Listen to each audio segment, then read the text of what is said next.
think that it's got to be just a little bit more than just templates and acronyms.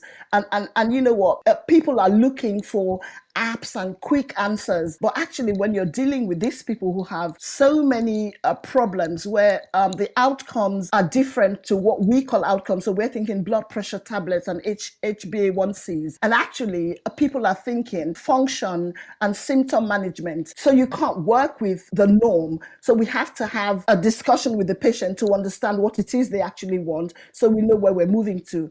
And just like you said, Steve, if we have all these acronyms and these processes in place and we don't see them through the lens of the patient, it's a complete waste of time. And that's why we have polypharmacy, because we keep giving people what they don't know that they need. The Oral Apothecary is sponsored by Jamie Hayes Executive Coaching and onelesspill.com. If we keep adding and we don't subtract, we just multiply the problem. Okay, so great, Lelly, great stuff. And I think we'll come back to this when we talk in the micro discussion as well. But obviously, the main part of coming on to the Oral Apothecary is to give us your desert island drug. And I'm sure you've listened to enough episodes now to know what it is that we're after. So what would you like to offer us? Ooh, so I have 2 drugs, but I'm going to give you just one. You know, I've been talking about this working in grey. So I don't know how many of you have heard this poem, The Zebra's Question. And so it's a little boy who asks the zebra a question and says, are you black with white stripes or are you white with black stripes? And so the zebra asked him, are you good with bad habits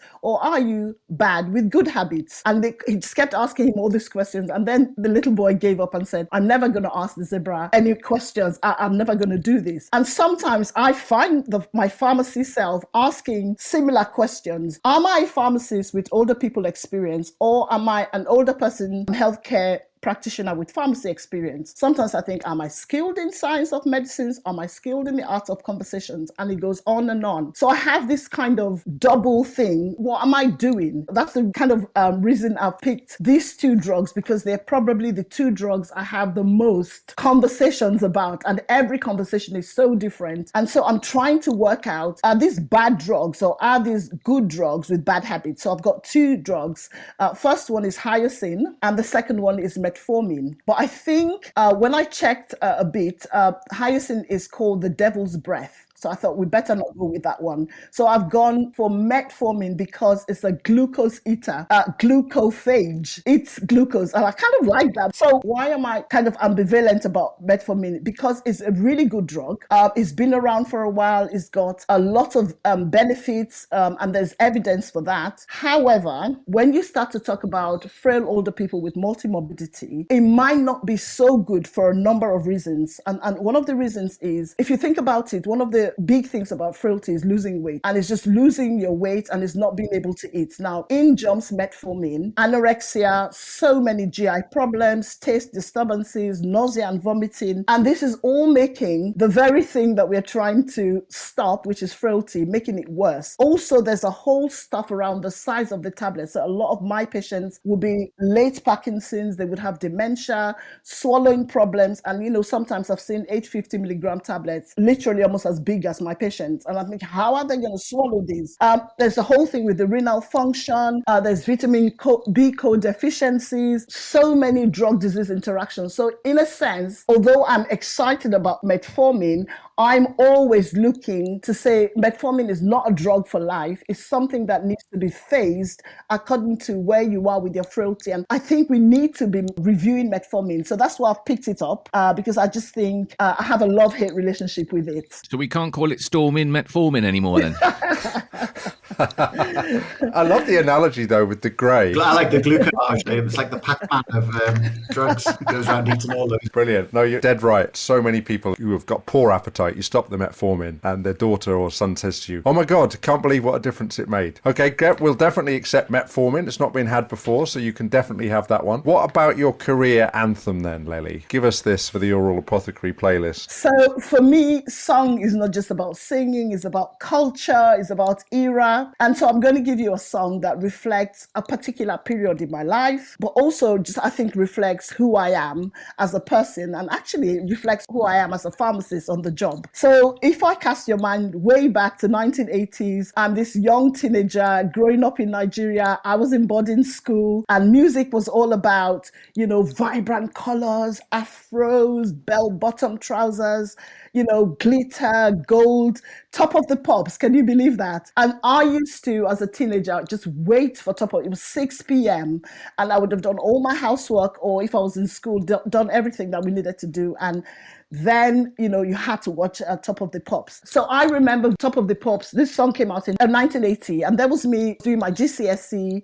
At that time, I was looking to go into pharmacist school. And so the song I want to pick is Celebrate Good Times, Come On. So that's Kool and the Gang. First guest to sing their song. Yeah, absolutely. Yeah, so just precious memories. I think there's always something to celebrate. I celebrate with my patients when we hit a milestone.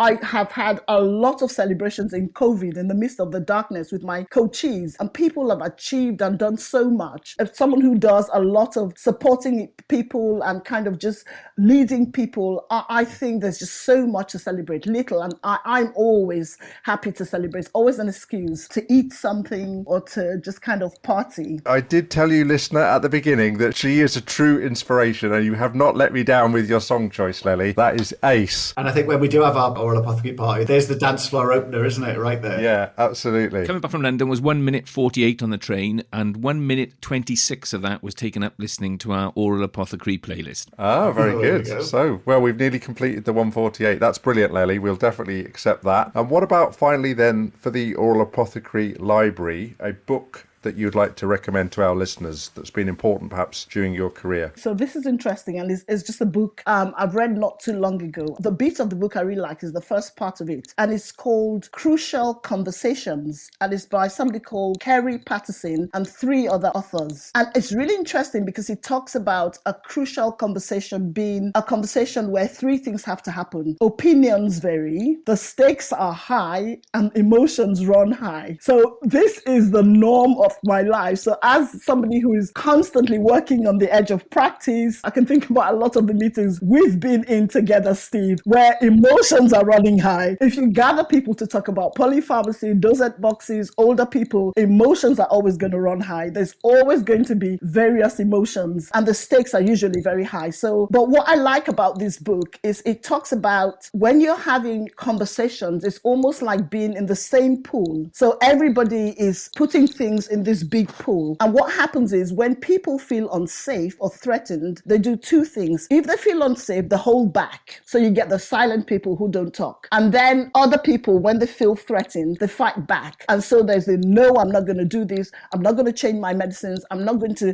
a GP saying, I'm not going to do that recommendation.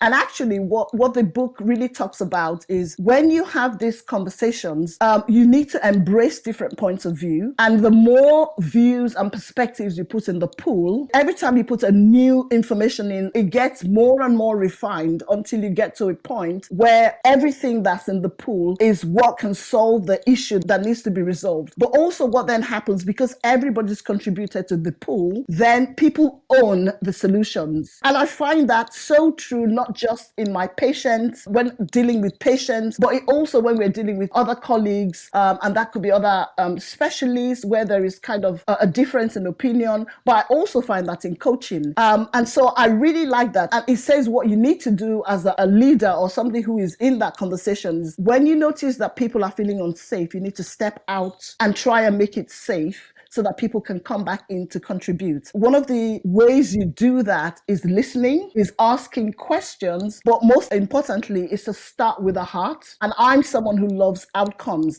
So what are we doing here? So the whole point is to get the patient better. So let's not argue about the minor things so we don't get distracted. So I really like that. I've taken that and I try to use it all the time. When I get sidetracked and emotions run high, I just like to step back and think, what are we trying to do here? You know, if there was another colleague, then I would say, do you know what, this is about our patient pain getting better or whatever it is. If it's a patient, I would just remind them that what we're trying to do here is not about stopping drugs or anything, it's about making you better. And so then they feel safe to come back in. So there you go. I said enthusiastic and passionate and pragmatic, and that's how I see you operate in very high level meetings. So that sounds great. Jamie, have you read that book? Because you've read nearly every book under the sun. I haven't read a few of them for a while, but I've read that one, yes, because it's coaching, isn't it? Yeah. So it sounds great. So Crucial Conversation by Kerry Patterson. Okay, that will definitely go into the Oral Apothecary Library. So thank you very much, Lelly. I can tell that you've had a lot of fun, as ever, thinking about the answers to that. That's how we like it, and I know that the listeners like that as well. We are going to finish with the micro discussion, and this time on this episode, it's another paper from the British Journal of General Practice. It came out first online in 2021. And this year then. This year, yeah, not 10 years ago. And it's called GP's Mindlines on Deprescribing Antihypertensives in Older Patients with Multimorbidity. I think you guys may have had a look at it, and there's a lot of authors. The first author is Karolina Kubeska, but there are lots of authors there from multiple universities across the UK. I think this is fascinating. And Lawrence Brad, who was on one of the very early episodes of this podcast, is always talking to me about Mindlines. And if I'm honest, I hadn't really fully understood it until I decided to look at this paper in quite a lot of detail. And so, although it was part of a study looking at antihypertensives in older patients, they decided to run this qualitative study to find out from the GPs in this study what were the barriers almost as to why they found it hard to actually stop antihypertensives. Without going into too much detail, because it is a fascinating paper and there's some great schematics and infographics in it, but it gets to the nuts and bolts of that it is multifactorial, as you've already said. And for example, it says it's much easier if something has occurred, like a fall. I feel very comfortable to do it because something has occurred. Whereas if it ain't broke, don't fix it. And so there's this whole get up around this. But the thing about the Mindlines, and then I'll ask you guys what you think, is this idea that on this episode or the next one? This is what happens when I introduce the micro discussion. That's why you need to do it. So, well, go on then, James. Tell us what your understanding of Mindlines.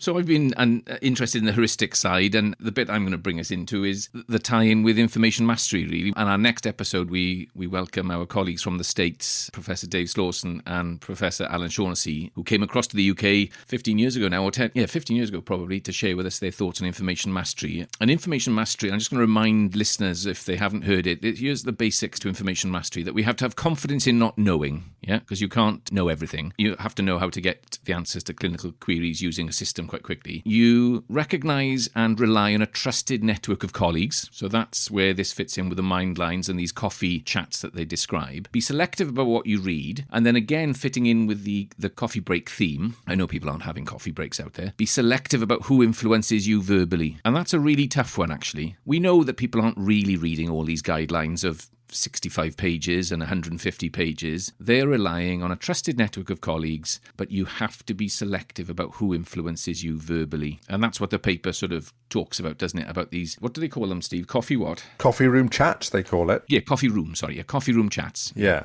And it's based on this work that was done in 2004 by John Gabay and Andre LeMay. And it's fascinating because it's a proper ethnographic study. So they basically wandered around in a couple of GP practices for days and weeks. They lived there. Yeah, just observing what went on, whether it was in consultations, in coffee room chats, in clinical meetings. And it was fascinating. And like you say, James, they got to the nuts and bolts of people actually saying, and Lawrence says this to me, when we get in the coffee room and we talk about a patient we had in today, if you've got a multidisciplinary team like where I work, it's great because we've got a first contact practitioner, physio, and a paramedic, and a nurse, and GPs, and me, and we all bounce each other off. But like you're saying, James, you've got to have a trusted group because clearly they're all trying to get into a bit of what's in my mind, a bit of what's in the physio's mind, a bit of what's in the dermatology specialist GP, so that they can then keep up to date, but without having to read all the guidelines. But obviously, if you don't have trusted people, it could go horribly wrong. The trusted network is that people, come and go in your network. When I'm running this with audiences and say that, the people that you go to for perhaps a prescribing decision or a consultation and a discussion. And the interesting thing here is about when we did the STAR study back in 2012 with Professor